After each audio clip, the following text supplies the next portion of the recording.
Minister Glover-El, can you tell us a little bit about your view on the gang problem in the city of Chicago and what possible solutions you think would work?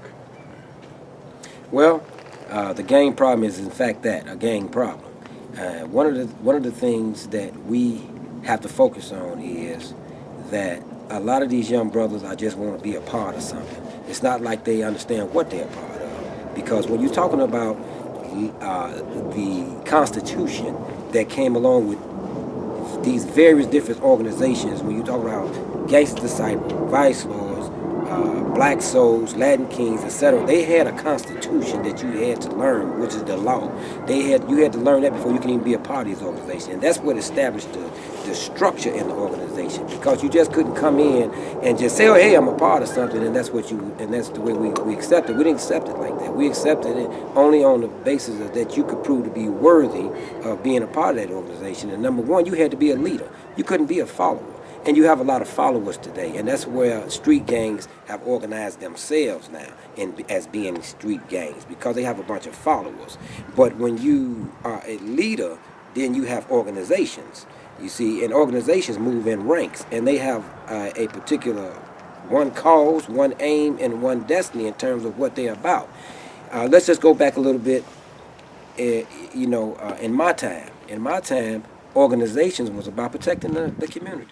Not destroying the community, not selling dope on the block, and invading the neighbor's privacy and things like that by putting dope under the porch of the houses and things like that, on inside of the buildings and under the cars and things like that. We didn't do things like that because we respected our community. We respected our neighbors, because at that particular era of time, it took a village to raise a child. You didn't disrespect the next door neighbor. When the next door neighbor said you doing wrong, she admonished you out of love and respect for who your family members were. So we have gone away from that, but we had help. We had help from what is known today as COINTELPRO operation.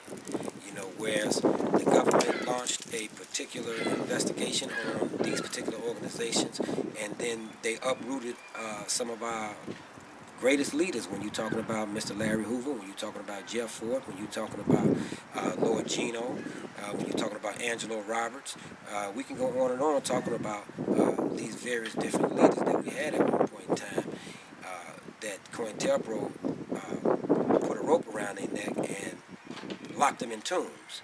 And when you, as they said, we're going to cut the people, the government at that time said that we were going to cut the head off the body of the snake. And that's in fact what they did, because when you cut the head off the snake, the body can't function. And that's what you're seeing now. You're seeing that these gangs that some people refer them as were at one point in time a part of a body of a government. And now that body can no longer function properly because they are lacking of the right leadership. So you see the young brothers have become vicious killers. They have become disobedient. They have become boastful lovers of themselves. This is the perilous times that we're in right now, as our brother, the Apostle Paul, talked about. So what we want to do, we want to try to reverse that thinking and bring them back into the original way of thinking when these organizations first came about. If we could get these young youth to understand this is their community, these are their societies. It's nothing wrong. When you're talking about organizations, you have the Masonic Order today, you have the Moorish Science Temple today, you have the Nation of Islam today, you have different Christian churches today, Catholic churches. We can go on and on about these particular groups that you can call gangs, or you can call organizations, or you can call fraternal orders. Even the police force is a gang. That's a fraternal order. It's not a problem with being a part of a gang, but it's the principles that are involved.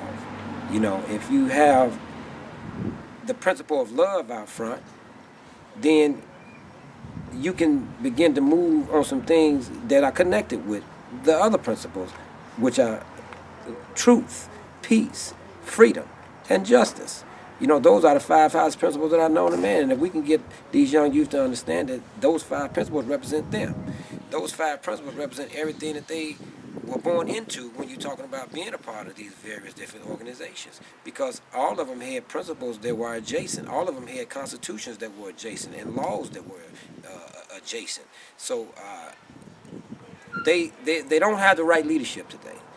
And as long as they don't have the right leadership, then they will continue to fall to the wayside or fall short of the glory of what these organizations were created for.